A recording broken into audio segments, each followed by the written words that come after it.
it's Hannah again, and I want to show you another picture that I've done. I think it's my first commercial picture, so please have a look. I've called this picture The Exotic Cave because for me it's a very exotic picture.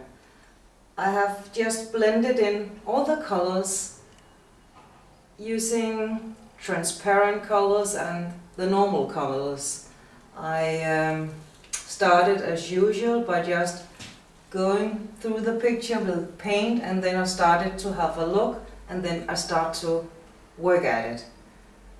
For me, this picture, and for anybody who comes into my home, says, wow, what's this? Because somehow it's got this effect on people, and that's what I want.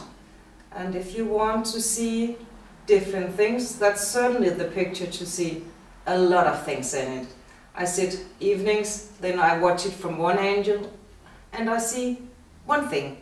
And the next day I can see something else. And that's for me what I want to obtain with my art.